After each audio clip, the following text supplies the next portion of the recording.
Assalamualaikum warahmatullahi wabarakatuh. Nah, apa kabarnya para pemirsa channel Palembang Bersyariah yang dirahmati Allah? Baik, semoga teman-teman sekalian adalah orang-orang yang mencintai ilmu, apalagi ilmu Islam. Tentu kita tahu bahwa ilmu Islam sangatlah luas. Jadi semoga teman-teman termasuk orang-orang yang mencintai akan ilmu.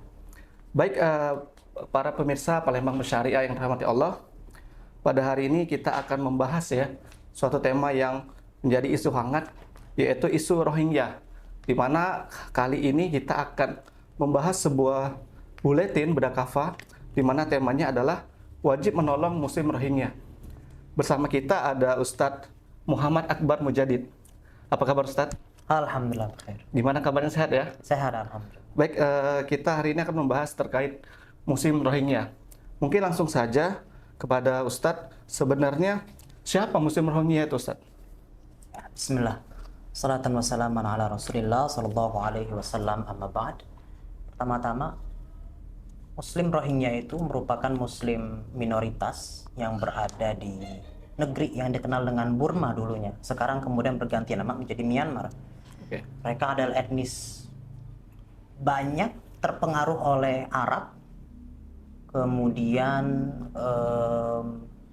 mereka disebutkan sebagai etnis Arakan, orang-orang Arakan. Itu nama lain daripada mereka Rohingya. Namun mereka banyak terpengaruh dengan budaya-budaya Arab, terbukti dari nama-nama yang mereka namai ke anak-anak mereka. Karena mayoritas dari orang-orang Rohingya adalah orang-orang Muslim. Kira-kira itu adalah gambaran umum siapa itu orang-orang Rohingya. Berarti mereka ini adalah satu etnis yang dari Burma ya. Yang jelas mereka ini adalah seorang orang-orang Muslim, benar? Etnis Muslim. Etnis Muslim ya. Nah, yang menariknya ini kalau kita lihat di di buletin Kava ini, jadi Muslim Rohingya ini adalah salah satu etnis yang dia itu tidak diakui secara resmi oleh negara. Ya kan? Kalau di sini datanya adalah etnis yang diakui negara itu ada 135 etnis. Nah, menariknya Rohingya ini adalah satu etnis yang tidak diakui. Kira-kira mengapa? Faktornya menurut saya banyak ya. Mungkin kita harus kaji ulang mengapa begitu, dan juga siapa yang pertama kali atau siapa yang kemudian berotoritas untuk mengakui suatu golongan masyarakat dikatakan etnis tertentu, dan juga suatu golongan masyarakat lain tidak dikatakan etnis. Siapa kemudian yang memiliki otoritas seperti ini? Kita lihat tak lain tak bukan adalah salah satunya adalah UN, ya kan? PBB begitu. PBB dan juga berbagai macam organisasi berbasis kemanusiaan lainnya seperti Amnesty International. Jika kalau misalnya misalkan kita ada kasus pelanggaran kemanusiaan, kita bisa ajukan mosi tersebut kepada Amnesty International. Nah, maka kita lihat organisasi inilah yang nggak mengakui Rohingya sebagai etnis tertentu. Oke, faktornya banyak. Cuman menurut saya faktor yang paling dominan adalah karena mereka melihat Rohingya ini diasporanya di mana-mana. Menyebar di mana-mana. Dan kebanyakan mereka tinggal di Bangladesh sekarang. Ada di Aceh juga, di Indonesia, ada di India, daerah-daerah Bengal itu. Itu mereka diasporanya di mana-mana. Jadi faktor terbesarnya mungkin kalau kita lihat dari kacamata hukum internasional, susah mendeteksi siapa yang dikatakan Rohingya, siapa yang dikatakan bukan bagian daripada Rohingya. Itu mungkin jawaban dengan bahasa hukum internasionalnya. Kalau kita orang beriman, faktor yang jelas selanjutnya adalah karena mereka ini minoritas Muslim begitu. Sudahlah diaspora, hanya segelintir orang begitu katakanlah ya, menyebar di berbagai negara ya. Sudahlah begitu Muslim pula, ya kan? Dan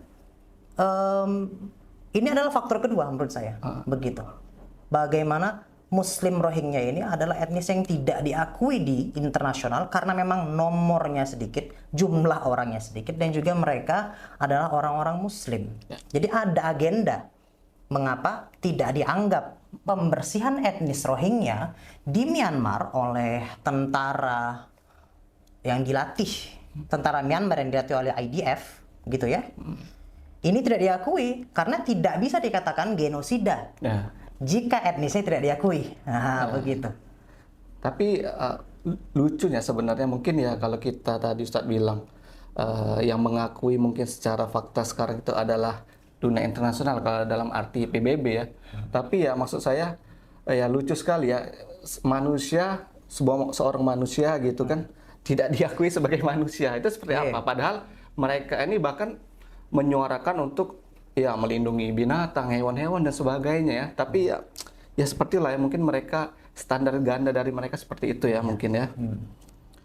Oke, jadi terkait Rohingya tadi Ustadz bilang bahwa mereka ini spora ya. Spora artinya mereka jumlahnya sedikit gitu kan, tapi berpencar-pencar gitu kan, tinggal di berbagai negara.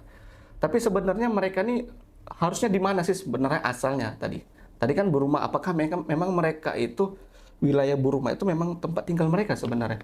Kalau kita lihat dari segi sejarah, daerah Al-Hind ya. Zaman dulu itu dikatakan ini daerah namanya wilayah Hind. Hind itu ya India. Bahasa Arabnya India Al-Hind gitu. Hind pakai alif lam Al-Hind. Ini semuanya ini.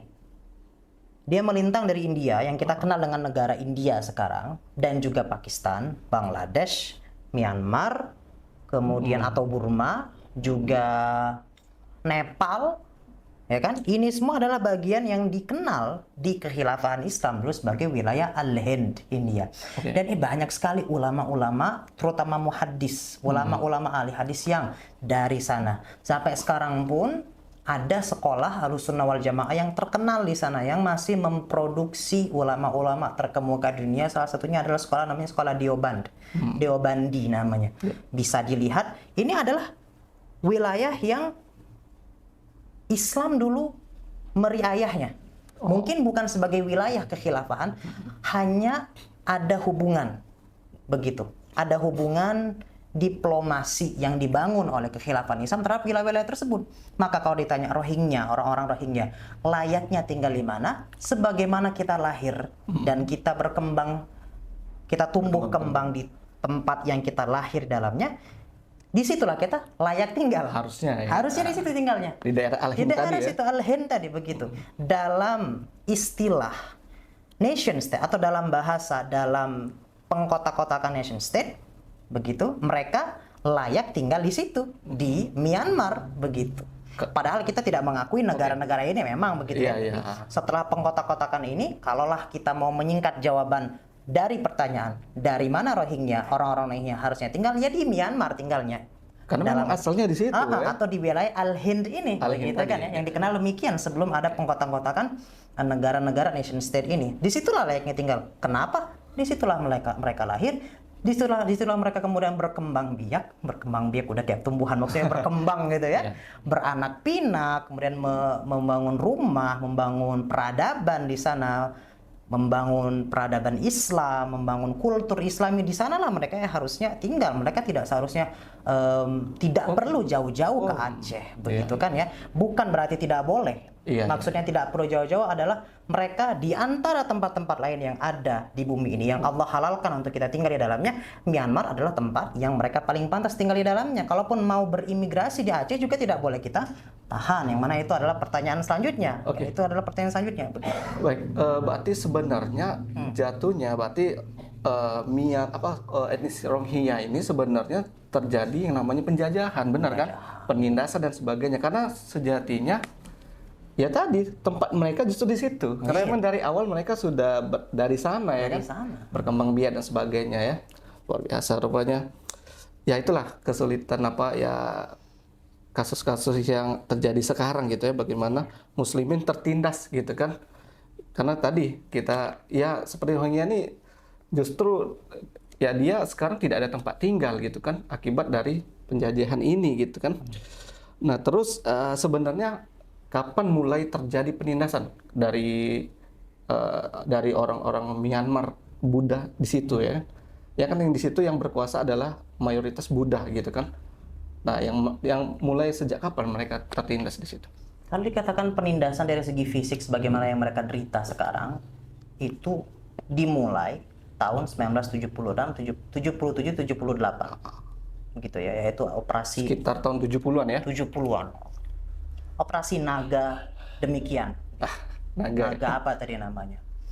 Nah, itu adalah operasi pembersihan etnis pertama dari segi timeline, dari segi garis waktu. Itulah pertama kali penindasan yang orang-orang Rohingya rasakan dari segi penindasan fisik, begitu.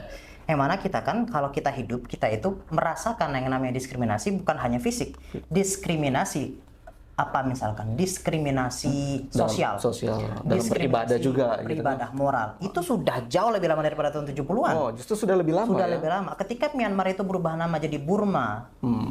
Ketika Burma itu maksudnya Myanmar adalah negeri yang merdeka dengan ridho dari Inggris. Begitu. Maka berubah namalah menjadi Myanmar. Dan Myanmar sejak tahun 48 itu sudah ditunggangi oleh Inggris kemerdekaan yang pertama, dan orang-orang Buddha itu menggambarkan dirinya sebagai orang-orang yang tertindas di daerah Burma, maka mereka lah yang kemudian meminta katakanlah suaka politik ke Inggris tadi. Kepada Inggris, yang mana Inggris itu adalah tahun 48 adalah apa? Tahun di mana Inggris memberikan Palestina yang suci kepada orang-orang Yahudi Israel. La'anahumullah. Makanya Prime Minister atau Perdana Menteri Israel saat itu, David Ben Gurion, itu sangat dekat dengan UNU, dengan Presiden pertama Myanmar, orang Buddha. Maka sejak itu Myanmar merupakan negara Asia pertama yang mengakui keberadaan Israel, ya, sebagai negara. Negara yang pertama kali. Negara Asia pertama kali yang mengakui Israel sebagai negara, begitu. Nah, sejak UNU ini jadi presiden, jadi pemimpin di Myanmar, diskriminasi terhadap etnis Rohingya terjadi sejak itu. Mungkin tidak ada yang namanya pembersihan etnis, belum ada genosida. Namun diskriminasi sosial itu sudah sering terjadi. Sering terjadi. Puncaknya tahun 77-78, puncak lebih besar daripada itu 2017. Itu puncak keduanya. Katakanlah ini adalah genosida terbesar yang pernah dirasakan oleh muslimin Rohingya. Kalau nggak salah sekitar 200.000 orang meninggal ya akibat penindasan itu. 680 ribuan meninggal. Gitu, luar biasa. Padahal nyawa seorang muslim itu di sisi Allah tuh begitu besar ya. Ini 200.000 orang dibantai, dibunuh ya di Myanmar. Luar biasa. Walayazubillah. Ya, baik, akibat penindasan ini tentu ya kalau kita lihat fakta di mana muslimin minoritas di suatu wilayah itu sering kali terjadi yang namanya penindasan gitu ya. Ya mungkin inilah fakta yang terjadi sekarang gitu kan. Ya mungkin bukan hanya etnis Rohingya, mungkin etnis-etnis yang lainnya seperti di Suriah, yang terbaru ini ya Palestina gitu kan. Jadi akibat penindasan ini tentu ya kalau kita lihat kejadian yang terbaru, bagaimana mereka berduyun-duyun ya mencar kemana-mana gitu kan. Salah satunya itu ke Aceh ya, ke wilayah kita gitu kan. Dan ya Masya Allah warga Aceh di sana banyak yang menolong gitu kan, dan sebenarnya ya tentu pasti ada pro kontra tentu ya, karena kita lihat kondisi umat sekarang seperti apa gitu kan.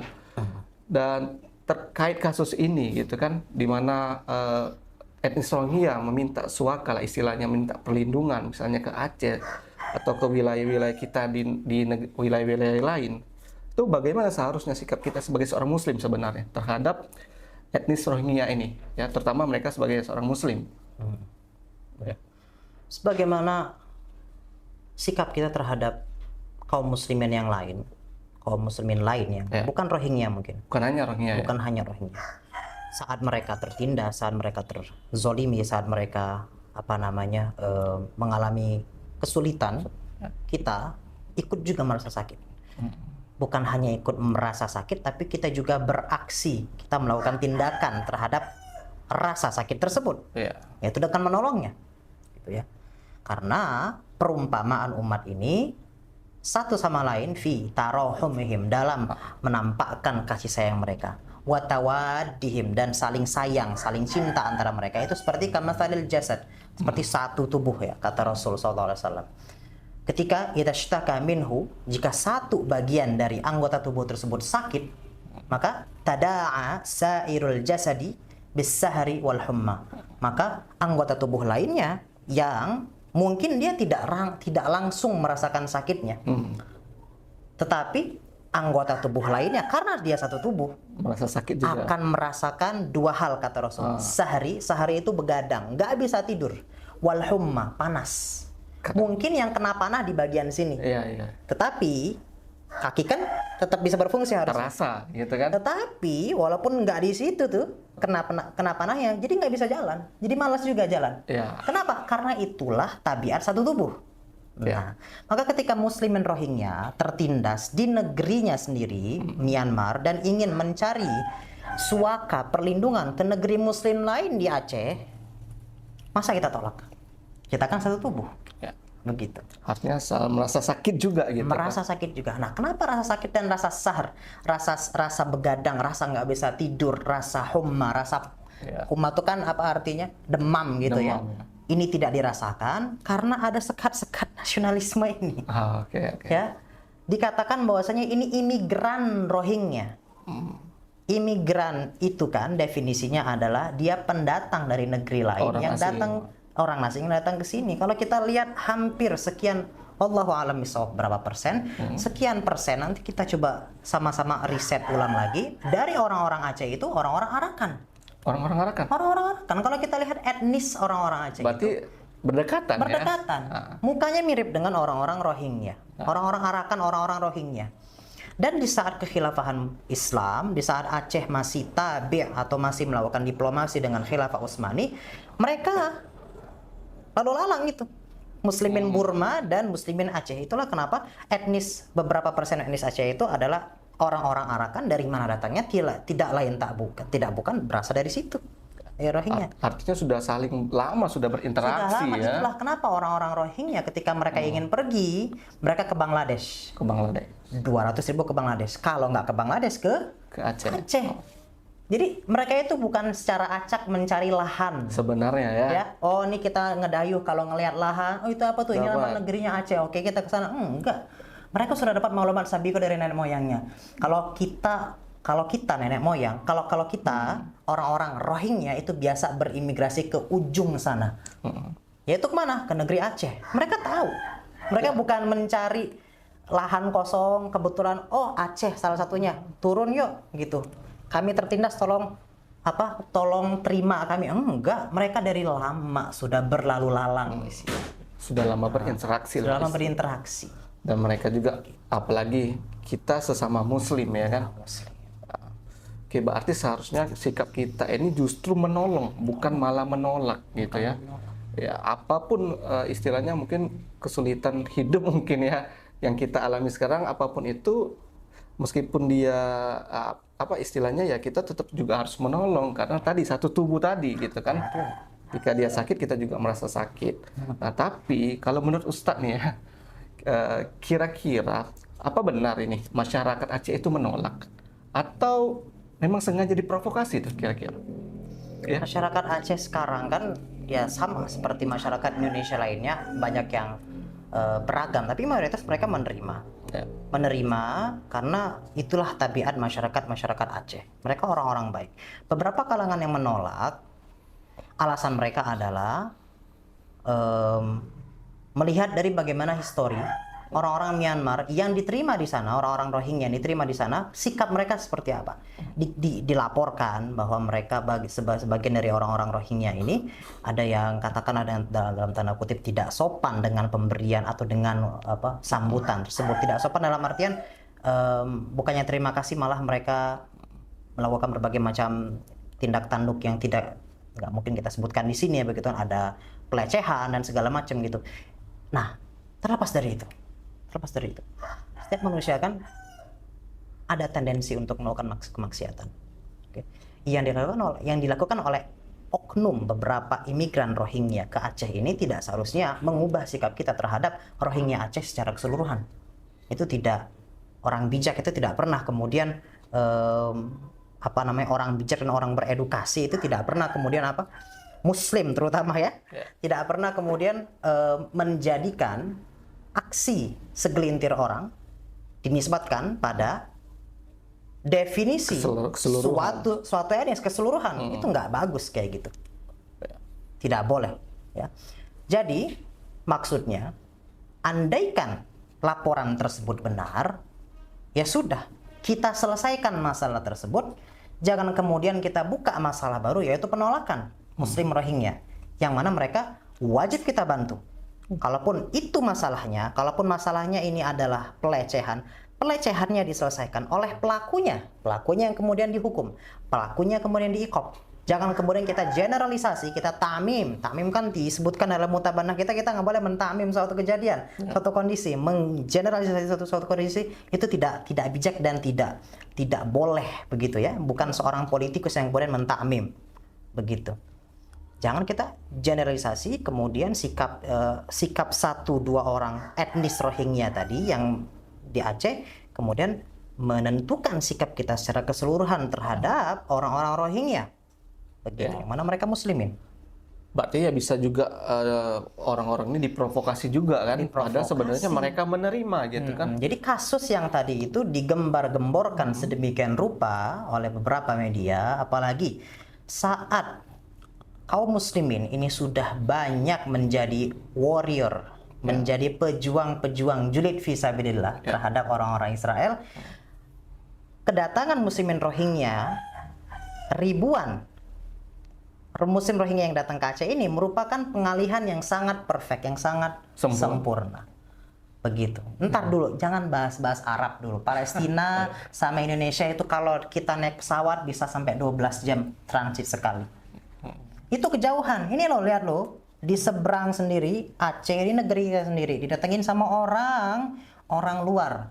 Ayolah nanti dulu lah Palestina. Lihat nih, ini orangnya udah diberikan suaka, mereka ngelunjak, mereka melakukan berbagai macam pemerkosaan katanya ya, wallahu a'lam bishawab. Kemudian pelecehan, apapun, nggak sopan. Wah, bahkan nggak bisa baca Al-Fatihah.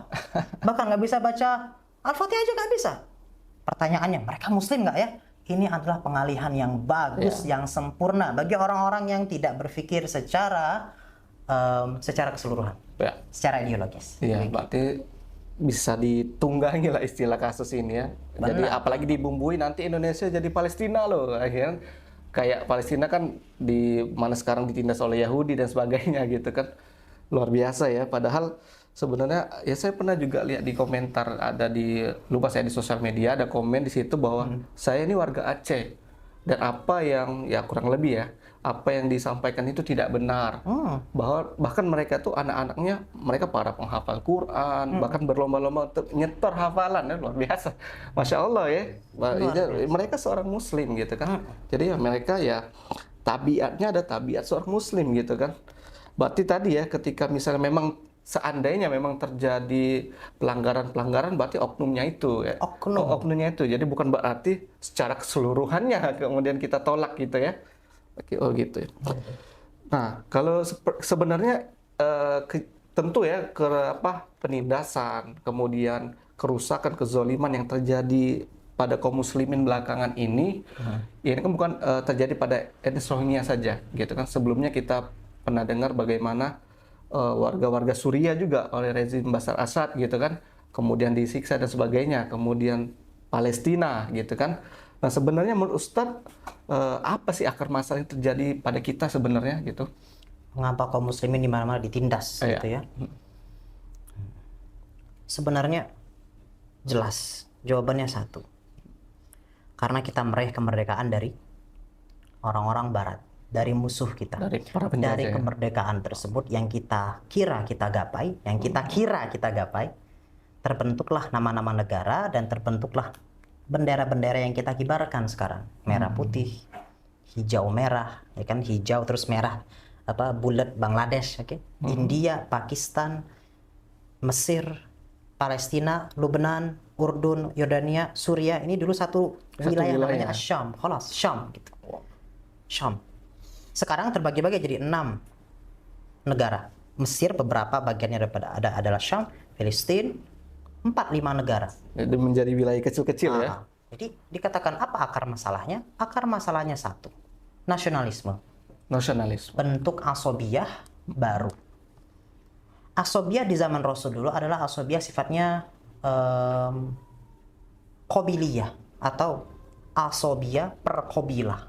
Kobilah Quraisy merasa lebih baik daripada kobilah yang lain. Persuku ya, jadi persuku ya bisa dikatakan.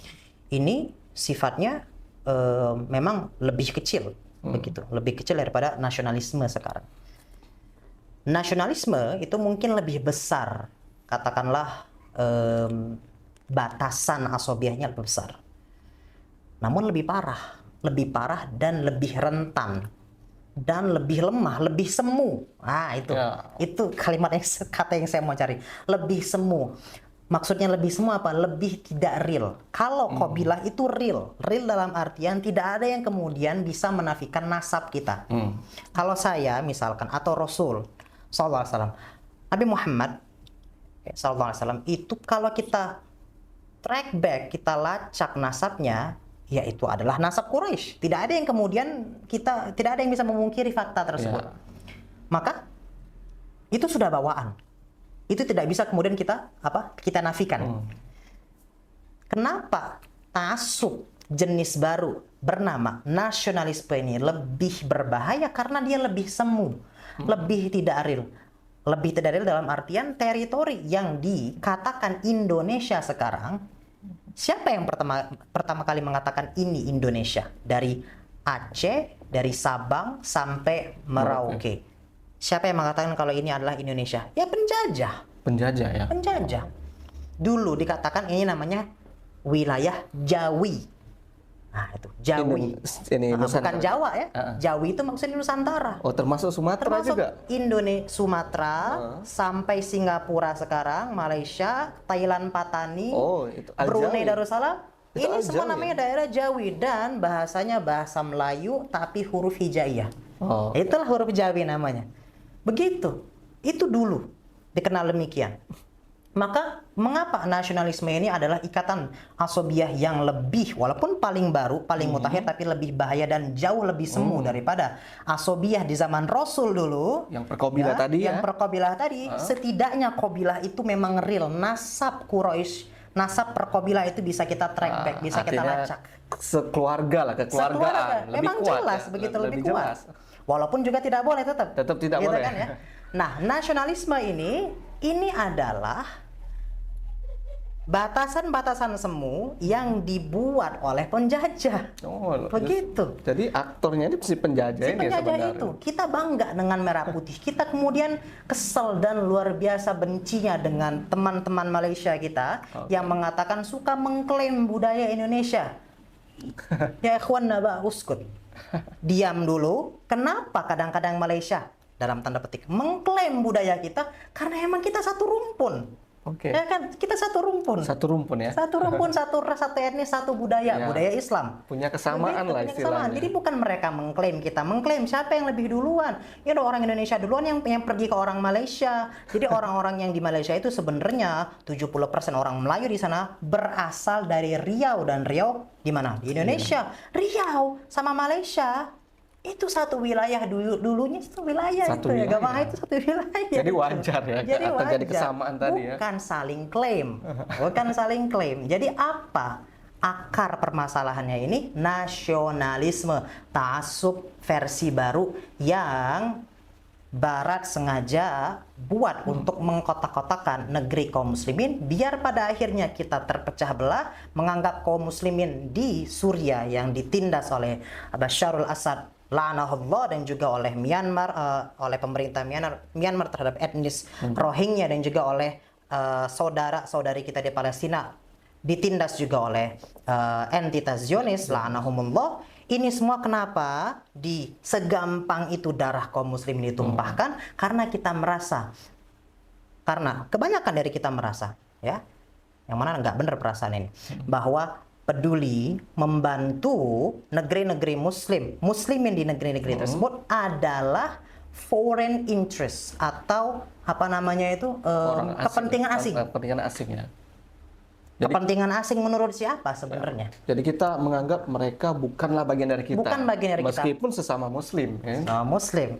Itulah kenapa Robitoh, ikatan kita sekarang bukan diikat dengan akidah Islam lagi, tapi dengan akidah apa? Nasionalisme watoniyah atau ta'assub jenis baru. Yang mana lebih semu dan lebih tidak real daripada ta'assub di zaman Rasul, yaitu ta'assub per qabilah. Begitu. Jadi ya berarti akar masalahnya ini adalah akibat ikatan semu atau nasionalisme ini ya. Benar. Yang mana wilayah kita Indonesia itu berbeda dengan Malaysia ataupun dengan Rohingya, kemudian dengan Palestina tadi ya. Ini yang menyebabkan kita ya begitu banyak kaum muslimin tertindas ya. Benar. Baik, tentu setiap masalah kita harapkan ada solusi nih, kira-kira solusi tuntas gitu kan dari permasalahan ini, kira-kira apa Ustadz? Apakah tadi Ustadz bilang bahwa dulu kita satu gitu kan, kemudian terpecah belah oleh penjajah. Apakah persatuan itu bisa kembali hadir di tengah-tengah kita yang muslimin yang terpecah ini? Sejak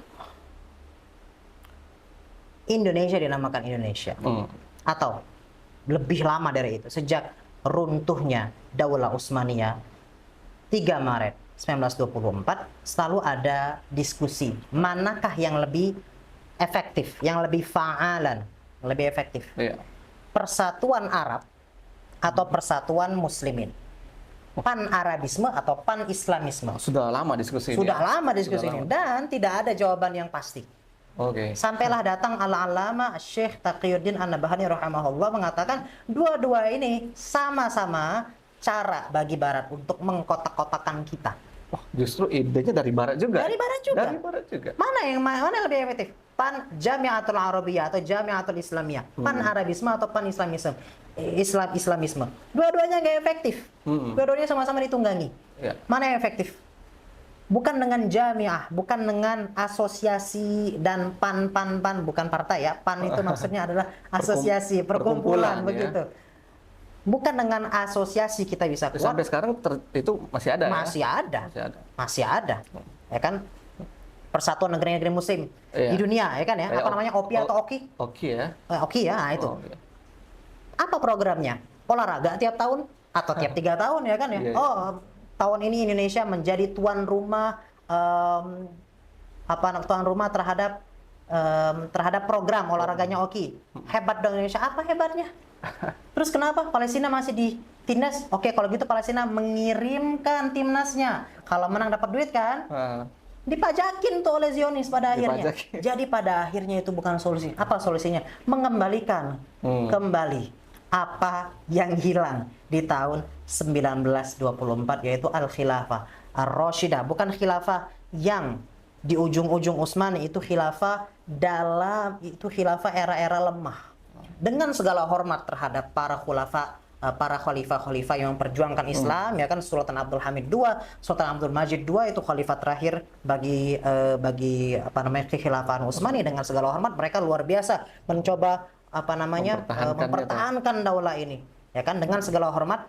Yang kita perjuangkan, yang harusnya kaum muslimin punya sekarang adalah kekhilafahan yang ar-rasyidah, yang ditunjuki jalannya asalnya. Yang kedua, kekhilafahan rasyidah itu yang pertama bermula dari Sidna Abu Bakar sampai, ya kan, dikatakan oleh suatu golongan ulama sampai Imam Hasan yang radhiyallahu anhu. Khulafaur Rasyidin ya. Khulafaur Rasyidin. Itu salah satu pendapat. Dikatakan juga bahwa kekhilafahan Rasyidah yang selanjutnya itu khilafah Umar bin Abdul Aziz ketika era Umawi.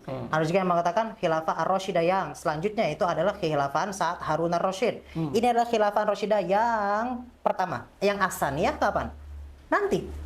Yang kita perjuangkannya adalah kekhilafahan Rasyidah yang kedua. Inilah yang kemudian akan mengangkat nama Indonesia jadi wilayah Indonesia, wilayah Islam. Ingat, tanah kita itu tanah yang berkah. Tanah Nusantara itu tanah berkah. Tanah usyuriyah. Tanah yang dibebaskan bukan dengan perang, bukan dengan darah. Tanah usyuriyah itu tanah yang dibebaskan karena penduduknya masuk Islam. Karena dakwah. Karena dakwah. Jadi kita itu warga-warga muslim Nusantara, tanahnya bersifat tanah usyuriyah, itu berkah. Kenapa berkah? Karena para penduduknya tidak perlu diperangi dulu untuk masuk Islam. Kita secara sukarela memasuki Islam. Itulah yang kita butuhkan. Kekhilafahan yang ar-rasyidah ats-tsaniyah, yang mengikuti manhaj kenabian. Insya Allah itu adalah solusinya. Solusi itu ya? solusi untuk menyelesaikan berbagai macam penindasan kaum muslimin yang di Suriah, yang di Rohingya, yang di Filistin, yang di Uighur, semuanya. Oke, berarti persatuan kaum muslimin itu salah satu solusi ya, solusi tuntas ya bisa kita Iya, katakan benar. ya untuk permasalahan ini. Dan selain itu kira-kira urgenitasnya apa, Ustaz? Selain dari persatuan, yang paling urgent terkait persatuan dalam naungan al-khilafah tadi? Persatuan itu adalah faidah, salah satu faidah ketika kekhilafahan ini kembali dideklarasi. Faidah selanjutnya adalah syariat Islam bisa diterapkan kembali, dan itu yang terpenting sebenarnya, syariat paling Islam. penting itu ya. Dan satu lagi, ad-da'watu ilal alam, mendakwahkan Islam ke seluruh dunia. Ini adalah dua ibadah yang ditinggalkan oleh negara-negara nation state sekarang. Atau ya tidak mungkin mereka melakukannya ya. Ini adalah dua ibadah yang kita lihat di kekhilafahan ujung-ujung khilafah Utsmani itu mulai ditinggalkan. Dakwah ilal alam, jihad ditinggalkan, syariat Islam sudah mulai dita'til atau sudah mulai diterbengkalaikan. Meskipun sudah masih khilafah masih tetap namanya khilafah naungan khilafah begitu. tetap ya.